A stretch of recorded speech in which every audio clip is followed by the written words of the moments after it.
எங்கிலும் இவர் பெயர் பெற்றார். பைக் ரைடராக டெவில் படம் மூலம் புதிய பயணத்தை நம்பிக்கையோடு துவங்கியிருக்கும் திரிகூன் அவர்களை உங்கள் முன் பேச அழைக்கிறோம். எல்லாருக்கும் வணக்கங்க. சொல்லுவாங்க, நம்ம சாப்பிட்ற ஒவ்வொரு அரிசியிலையும் நம்ம பேர் எழுதி பண்ணுற மாதிரி நம்ம நடிக்கிற ஒவ்வொரு கேரக்டர்லேயும் ஒவ்வொரு நம்ம பண்ணுற ஒரு ஆர்ட் பீஸ்லேயும் நம்ம பேர் இருந்தால் மட்டும்தான் அது நம்மளுக்கு கிடைக்கும். அது வந்து ஒரு ஒரு ஒரு 100% ஒரு உண்மை. ஒரு ஒரு ஒரு சின்ன ஒரு 3 இன்சிடெண்ட்டில் எப்படி எனக்கு இது வந்ததுன்னு சொல்கிறேன். 3மே வந்து ஒரு பல வருஷத்துக்கு முன்னாடி இந்த சொன்ன இல்லைங்களா, அரிசியத்துக்கு போட்ட ஒரு விதை மாதிரி. நான் ஒரு படம் இனிதிருந்து நடித்து முடிச்சுட்டு ஒரு படம் ஹீரோவாக கமிட் ஆகி முதல் நாள் பூஜை. அந்த பூஜைக்கு வந்து மிஷ்கின் சார் தான் கெஸ்ட்டாக வர்றாரு. ஷூட்டிங் ஆரம்பிக்கிற முதல் நாள் எனக்கு ஒரு பொக்கேலாம் கொடுத்துட்டு பக்கத்தில் உட்காந்துட்ருக்காரு. நான் எனக்கு என்ன பேசுறதுன்னு தெரில, அதாவது இம்ப்ரெசிவாக பேசணும் அப்படின்றலாம் நான் சைலண்ட்டாக உட்காந்துருக்கேன். சார் சைலண்ட்டாக உட்காந்துட்ருக்காரு. சார் சொன்னார், நீ இங்கே இவ்வளோ தூரம் வந்திருக்கேன்னா அதுக்கு நீ மட்டும் காரணம் கிடையாது, பல தலைமுறையாக அவங்க பண்ண ஒரு புண்ணியமும் அதனுடைய ஒரு செயின் எஃபெக்டும் தான் இங்கே வந்திருக்கேன். ஸோ ஒன்றால் நினச்ச கர்வமாக இருக்காது. வெற்றி வந்தாலும் தோல்வி வந்தாலும் அது வந்து கிடையாது அப்படின்ற ஒரே ஒரு வார்த்தை மட்டும் சொல்லிட்டு கிளம்பிடுறாரு. அந்த படத்துலேருந்து 2 நாள் என்ன தூக்கிட்டாங்க. வேற ஒரு மார்க்கெட் இருக்கிற ஒரு ஹீரோ வச்சு பண்ணுறாங்க. அதுக்கப்புறம் வாழ்க்கை அப்படியே கடந்து போகுது. அப்புறம் எப்படியாவது சார் படத்தில் நடிக்கணும் அப்படின்னு முயற்சி பண்ணிகிட்டு இருக்கும்போது அவங்க கிரிக்கெட்லாம் விளையாடுவாங்க. முகமூடி படம் பண்ணிகிட்டு இருக்கும்போது நான் கிரிக்கெட் விளையாட போய் கூட விளையாடியிருக்கேன். திருப்பி எல்லாருமே வந்து ஒரு ஆஃபீஸ் கூப்பிட்டு அவங்களுக்கு எல்லாம் சாப்பிட்டு தான் போவோம். அப்போது ஒரு 2 தடவை தான் போயிருந்தேன். அப்போ ஆதித்யா சார் வந்து அங்கே அசிஸ்டன்ட், அவர் வந்து தம்பின்றதுலாம் எனக்கு தெரியாது, அங்கே ஒரு அசிஸ்டன்ட் டேரக்டராக மட்டுமே தான் இருந்தார். அவர் என் பக்கத்தில் உட்காந்து நாங்கள் ரொம்ப நேரம் பேசினோம். அப்படிங்களா, என்ன தியேட்டர்லாம் பண்ணியிருக்கீங்களா அப்படின்னு நிறையா கேள்வி கேட்டார். அந்த மாதிரி ஆரம்பித்த ஒரு விஷயம் தான் இன்றைக்கி இந்த படம் வரைக்கும் வந்திருக்கு. Thank you sir. நான் ஆக்சுவலி ஊருட்டு போய் ஹைதராபாத்தில் தெலுங்கில் ஓகே இது இன்னொரு லைஃப் என்ன இது அப்படின்னு பார்த்துட்டு இருக்கிறப்போ இந்த கேரக்டர் நீ கரெக்டாக இருப்ப அப்படின்னு கூப்பிட்டு திருப்பி இங்கே நிற்க வச்சு மறுபடியும் படம் பண்ண வச்சதுக்கு thank you so much. I am just so privileged and happy to be here. டெவில்ன்ற படம் கண்டிப்பாக ஒரு முக்கியமான படமாக இருக்கும் நான் நம்புகிறேன்.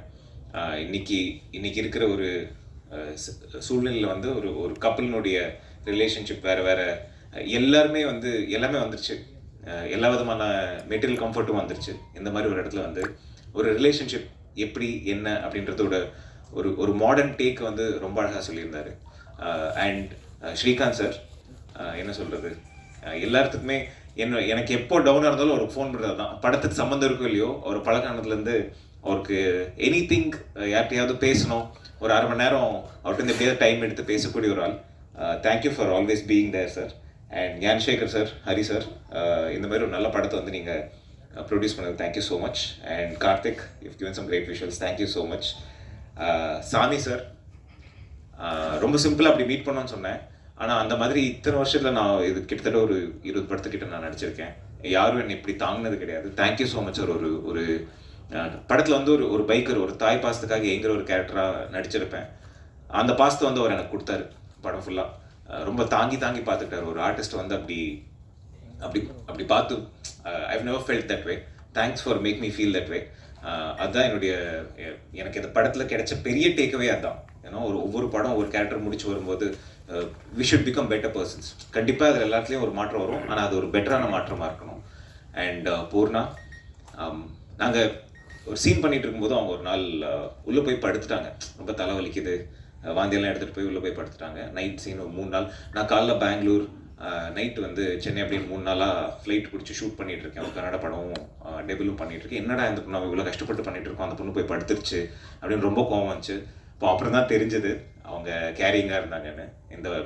அதுக்கப்புறம் நீங்கள் பார்த்த சாங் வந்து நான் கிட்டத்தட்ட உயிரை கையில் பிடிச்சிட்டு வண்டி ஓட்டியிருந்தேன். நான் பின்னாடி உட்கார வச்சுருந்தாங்க. என்ன பொறுப்பு ஜாஸ்தி ஆயிடுச்சுன்ற மாதிரி நல்லபடியாக அந்த சாங் எடுத்து முடித்தோம், மலையில் எடுத்தோம். அண்ட் விதார்த்தனை இதே பக்கத்து ஸ்டூடியோவில் இது நடக்கும்போது நான் அங்கே அசிஸ்டன்ட் டேரக்டர் அண்ட் அசிஸ்டன்ட் கேமரான ஒர்க் பண்ணிட்டு இருந்தேன். நான் கலரிங்காக உட்காந்துருப்பேன்.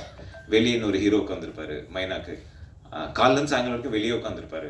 எங்கள் டேரக்டர் சொல்லுவார், பாத்தியா அந்த மாதிரி இருந்தால் தான் அந்த மாதிரி சினிமா வெறி இருந்தால் தான் இருக்க முடியும், சஸ்டெயின் ஆக முடியும். அந்த வெறியெல்லாம் ஒன்ட்டே இருக்கா அப்படின்னு எங்கள் டேரக்டர் என்ன கேட்டே இருப்பார். அன்னிலேருந்து இன்னைக்கு வரைக்கும் அதே ஸ்பிரிட்டோடு இருக்கார். இந்த மாதிரி ஒரு டீமில் நான் அசோசியேட் ஆகிருக்கேன். I am very grateful and happy. Feb 2 படம் வருது, கண்டிப்பாக போய் பாருங்கள். உங்களுக்கு டெஃபினட்டாக உங்களுக்கு ஒரு டிஃப்ரெண்ட்டான இன்ட்ரெஸ்டிங்கான ஒரு படம் அமைன்றது நான் நம்புகிறேன். நன்றி, தேங்க்யூ.